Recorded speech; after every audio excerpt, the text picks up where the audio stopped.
हम सीधा जितेंद्र शाही जी का रुख करेंगे। जितेंद्र शाही जी, अगर आपको आवाज मिल पा रही हो तो आप अपनी बात रख सकते हैं। सबसे पहले आपके चैनल को बहुत बहुत धन्यवाद कि शिक्षा मित्रों की समस्याओं को आप बराबर सरकार के समक्ष रखते हैं। माननीय सांसद जी को सादर प्रणाम। माननीय सांसद जी से मेरा अपील है, क्योंकि सरकार के पक्षधर है, सरकार में शामिल हैं और सरकार के माननीय सांसद हैं।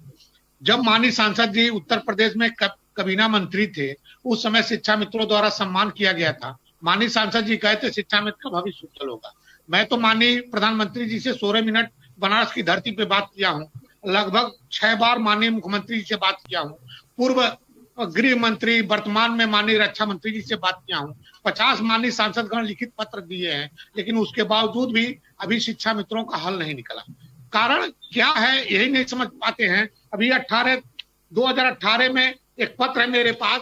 इस पत्र में माननीय सीएम साहब के आदेशानुसार 3 बिंदु का प्रस्ताव आख्या प्रस्तुत की गई थी। उस आख्या में लिखा गया है कि शिक्षा मित्र को लिपिक पद पे रख दिया जाएगा, उसमें नहीं होगा तो 4th ग्रेड की सारी सुविधाएं दे दी जाएगी, और नहीं उसमें नहीं, जो टीटी पास शिक्षा मित्र होंगे उनको शिक्षक पद पे समायोजित कर दिया जाएगा।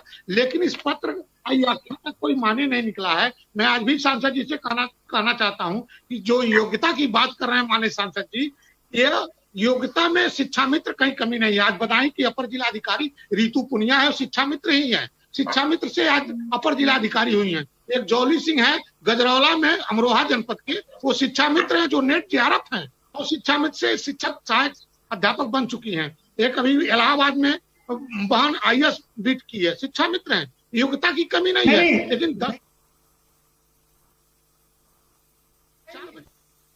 गुणवत्ता पर जितेंद्र शाही जी, आपकी गुणवत्ता पर कोई प्रश्न नहीं लगा रहा है। सुप्रीम कोर्ट ने भी कह दिया कि अगली जब वैकेंसी निकलेगी तो उसमें आपको मौका मिलेगा।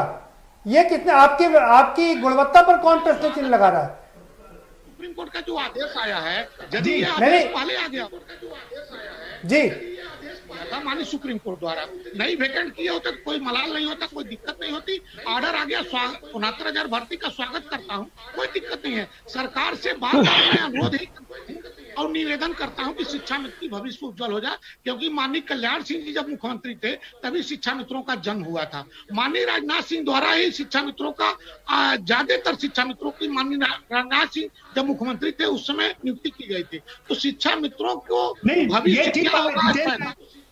नहीं, ये ठीक बात है जितेंद्र शाही जी, हम आपके पूरी तरीके से साथ में है, क्योंकि हम जानते हैं कि हमने जो भ्रमण किया उत्तर प्रदेश का, उसमें तमाम स्कूल जो देखे वो शिक्षा मित्रों द्वारा ही संचालित किए जा रहे हैं। ये बात हम खुले मंच से ये बात को कह सकते हैं, स्वीकार कर सकते हैं। बघेल साहब के पास, बघेल साहब, आपने शाही जी को पूरा सुन लिया, क्या कहेंगे आप? मंत्री जी से बनारस की धरती पे मेरी बात 16 मिनट तक माननीय मुख्यमंत्री जी से 6 बार वार्ता हुई है। माननीय सांसद जी से यही कहना चाहता हूँ, माननीय जितेंद्र सांसद जी से यही कहना चाहता हूँ। नहीं जितेंद्र शाही जी, लेकिन अभी आपकी उम्मीदों का चिराग बुझा नहीं है। सुप्रीम कोर्ट ने साफ कर दिया कि आपको अगली जो नियुक्ति निकलेगी, भर्तियां निकलेंगी, उसमें आपको मौका मिलेगा। बघेल साहब जी, कि आज के माननीय सर्वोच्च न्यायालय के आदेश में 69,000 जो है सहायक अध्यापकों की भर्ती का मार्ग प्रशस्त हुआ है। 31,000 कुछ हो चुके हैं, शेष के लिए एक मार्ग प्रशस्त हुआ है। और उन्होंने ये भी कहा जो शिक्षा मित्र अगली बार जो भर्ती निकलेगी उसमें वो भाग ले सकते हैं जी। तो कट ऑफ के साथ मुझे लगता है कि कोई भी न्यायालय कट ऑफ के साथ कभी समझौता नहीं कर सकता, ना कोई ऐसा आदेश दे सकता है कि सारे के सारे पाए।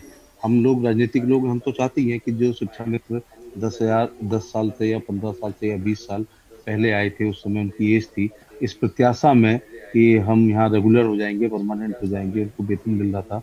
मुझे लगता है कि उन्होंने दूसरे फॉर्म नहीं भरे और इसी प्रत्याशा में उनकी शादियां हुई, इसी प्रत्याशा में कि हम परमानेंट रहेंगे, वो उन्होंने पढ़ाना शुरू किया। लेकिन फिर कोर्ट में किसी भी सरकार की बात हो, अदम पैरवी में या अच्छी पैरवी ना होने के कारण अब मामला हाईकोर्ट गया, हाईकोर्ट से सुप्रीम कोर्ट गया। अब राज्य सरकारों नहीं सर, अब दिक्कत यह है बघेल साहब, अब दिक्कत यह है कि 19 साल पढ़ाने के बाद, जय सिंह आपकी बात आता हूं, इतना लंबा समय पढ़ाने के बाद एक तो ओवर एज हो जाना बड़ी मुश्किल यह है, और दूसरा चीज वहां से समय जी समझ सकता हूँ उनका दर्द कि वो जब शिक्षा मित्र के रूप में आए थे तब वो यंग थे, तब अगर कोई आदेश आ जाता तो वो अपना दूसरे विकल्प भी तलाश कर सकते थे। ज्यादातर लोग ओवर एज हो गए हैं, शादी हो गई है, बच्चे हो गए हैं, लेकिन जो उत्तर प्रदेश सरकार ने जो कर पा रही है या नहीं कर पा रही है, वो दोनों अदालत के आदेशों के से उसके हाथ बंधे हुए हैं।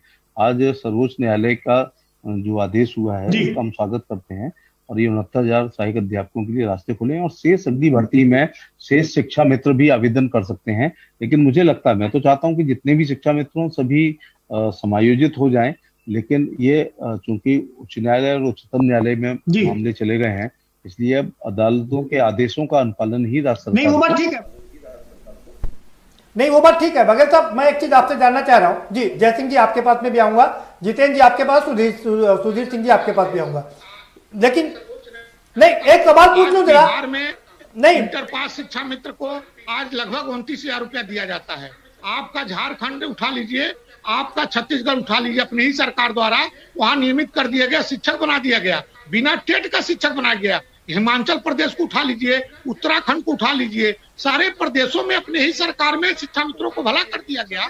और आज यहाँ उत्तर प्रदेश में सर्वोच्च न्यायालय का हवाला दिया जाए, ये उचित नहीं है। राज्य सरकार के पास उतनी पावर होती है। अब माननीय मुख्यमंत्री जी तो ऐतिहासिक निर्णय लिए हैं, आप चाहेंगे तो इससे बड़ा ऐतिहासिक निर्णय शिक्षा मित्रों के भविष्य में ले सकते हैं और शिक्षा मित्रों के भविष्य उज्जवल कर सकते हैं। ऐतिहासिक उत्तर प्रदेश सरकार ने निर्णय लिया है, अच्छा निर्णय लिया है। ठीक है जितेंद्र साही जी, आपका सवाल हो गया। जरा एक सवाल और ऐड करते हुए बघेल साहब से उत्तर ले लेते। बघेल साहब, इसमें कोई शक नहीं है कि आप लोग नौकरी दे रहे हैं, मैं बार बार स्वीकार कर रहा हूं, क्योंकि जो यूपी SSSC के जो चेयरमैन है प्रवीण कुमार, वो लगातार इस कोशिश में है और वैकेंसी निकाल करके भर भी रहे हैं बिना किसी लाग लपेट के, बिना किसी रुकावट के।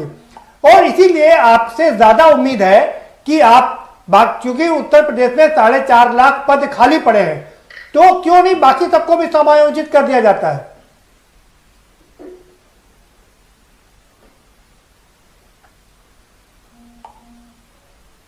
जी बघेल साहब,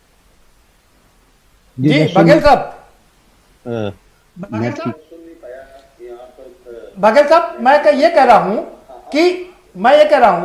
कि आप लोग, आपकी सरकार लगातार अभ्यर्थियों को नौकरी दे रही है, यूपी SSSC लगातार भर्ती निकाल रही है और भर भी रही है, इसीलिए आपकी सरकार से उम्मीद ज्यादा है।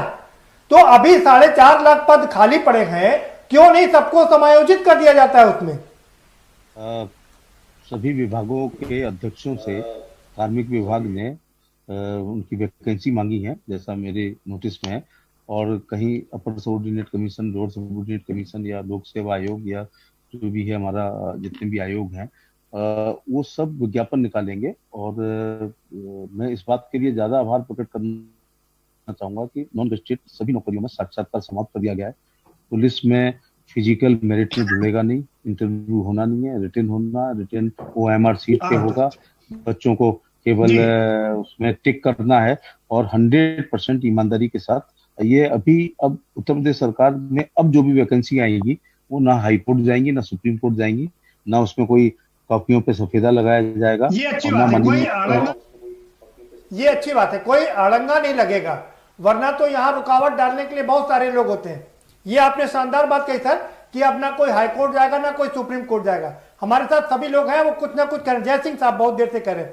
जय सिंह आप जी। तो जाति विशेष को प्राथमिकता नहीं मिलेगी, टोटल पारदर्शिता के साथ इस सरकार में नहीं। लेकिन एक बात और हम अपनी बात कह के समाप्त करेंगे, फिर जय सिंह के पास जाएंगे बघेल साहब, कि क्यों नहीं ये जो जिले में वैकेंसी हो रही है, क्यों नहीं स्टेट लेवल पर हो रही है, जिससे कि पारदर्शिता रहे, गुणांक का कोई दिक्कत ही ना रहे और सीधा जो भर्ती हो सबके सामने रिजल्ट सामने होना चाहिए। खैर आएंगे, जय सिंह साहब आप कुछ कहना चाह रहे हैं जी।